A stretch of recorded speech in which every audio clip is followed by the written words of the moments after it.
Hello everyone, welcome back to another video. Today we got a Calamity selective tier list.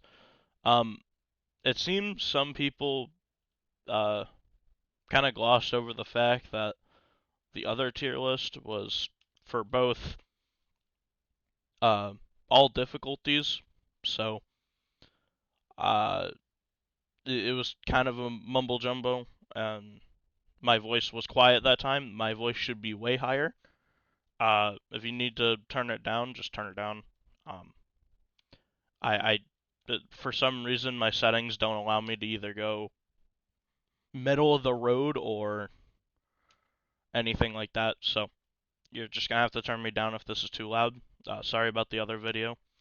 But anyway, we'll jump right into this. Uh, we've actually gotten new nerfs and buffs since then. We've had hot fixes from Lat here. Arcanist weapons now give charge damage instead of spell range.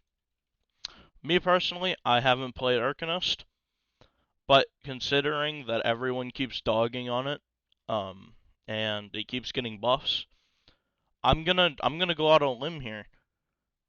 It At this point, Arcanist could actually start getting up to the S tier if we keep saying it's terrible.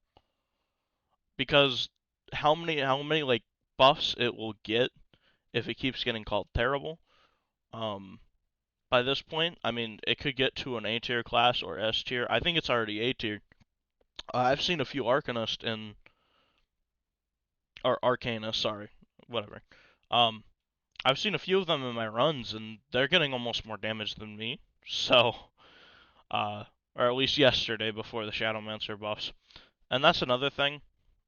This is a Calamity tier list, so really anything with without self sustain is going to be B or A tier. Um, so just keep that in mind. Next we got Paladin. Paladin's an easy S tier, carries. It carries all the runs. Granted, they don't do damage anymore. You can still go 50-50, but you aren't going to be able to keep the whole team alive with just you. So, it could still be an S tier. If you're solo running, it's going to be a long fight. Like, you are going to be sitting there for, like, the entire time you're in Calamity. And again, this is a Calamity tier list, not every other difficulty like the last one is. Um, so, Paladin is going to be in S tier, probably at the top or second in S tier. Um, I don't think anyone has a problem with that. I mean, everyone can see Paladin just carries in these higher difficulties where damage is super apparent, and without lifesteal or anything like that, there's nothing you can really do. So, next we'll move on to my goat, Shadowmancer. I'm gonna be honest, you can intertwine either of these. Paladin, if you're running with a group, definitely better. I mean, you basically win the game if you have two Paladins on your team that know what they're doing, right? Shadowmancer, when you're solo running or playing in groups, they now basically have the highest damage in those runs because you don't really need to play safe with them. You don't need to play safe when you have Paladins on your team, but if you don't, uh, it's really good. Also, let me check here. Terror Shade has received a significant buff, and Abyssal Phantasm has received a tiny buff. I believe the Abyssal Phantasm buff, if I look in game real quick, is a .5 buff or a .6 buff. And for Terror Shade, it's a 1.2, and I think they lowered the cooldown too. So, yeah, it used to be a 10x on Terror Shade, now it's 11.2. And the cooldown I think used to be 10, and it's 7.5. Y'all can fact check me on that, but uh, I assume at this point, right, Shadowmancer is probably the best for solo running in Calamity. If you can't dodge efficiently, or just don't want to run. What's the skill? Hold on. Mending Herbs in the defense tree. So that's why Shadowmancer is going to be put in S tier. I'd suggest picking Shadowmancer if you plan on. Well, actually, Shadowmancer I think might have the fourth highest progression, or the third now. Because I'm gonna be honest, I don't know what charge damage does for Arcanist, but if y'all know, let me know in the comments. Next, we have Elementalist. Still probably the highest burst damage in the game, but you know, burst damage isn't everything when you die in 10 seconds. Uh, uh, Also, shout out to what's your name? Hold on. Sorry. Hold on. Shout out to iGrind Games for real. His showcase showed me actually what Elementalist can do, and is about what I expected. The damage output was insane. He had a full mythic set, so you have to keep that in mind too. But I mean, Elementalist could probably go in front of Arcanist right now. But like his friend said in the video, Arcanist keeps getting buffs and buffs, so potentially, Arcanist could be surpassing Elementalist very soon if it keeps getting called the worst class in the game. There's actually a good chance that might happen, and it could be pretty catastrophic.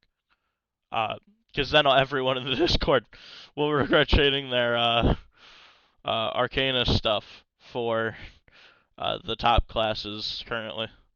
But anyway, Elementalist can go in A tier. You can put it in S tier if you're really good at dodging. If you have a Paladin, S tier. You could really put any of these classes in S tier if you have a Paladin on the team. That's how enabling Paladin is for every other class, by the way. Not saying everyone should be running Paladin, but it's a busted class still. And if you're watching this, do not nerf Paladin again. It does not need more nerfs. It really doesn't. I'm sorry, but it just doesn't.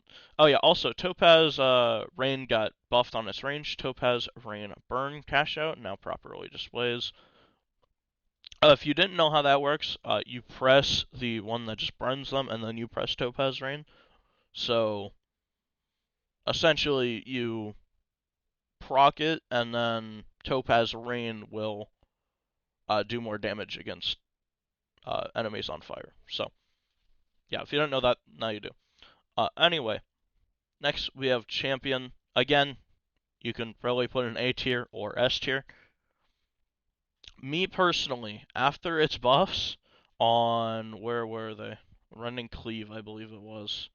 Okay, Thundering Slam has received a slight range buff. Rending Cleave now does 60% of its damage as bleed over time. And has had a slight DPS increase. So, in my opinion, you could really put again, even in the all tier list, you can intertwine Elementalist and Champion. It really doesn't change what it is.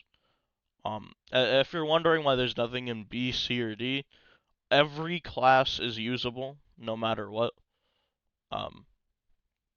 It's just how it is, right? I do believe Champion might have the highest damage output with those buffs on Rending Cleave. I haven't personally tried it, but my two friends that only have legendary stuff on Paladin, or not Paladin, Champion, my bad, already out damage me on Shadowmancer, and I could run full DPS and they're running 50-50. So I mean, I, granted they don't have the lifesteal we do, so either Elementalist and Champion at this current point in moment, you can both put in S tier. I wouldn't be, no one would, I don't think anyone would bat an eye. Arcanist, S tier might still be a stretch, but we keep calling it the worst class in the game. And things will happen, and it'll get tons of buffs, and just keep going higher and higher on the tier list. So, if this video was entertaining or helped you, like, comment, and subscribe. I'll catch y'all next time.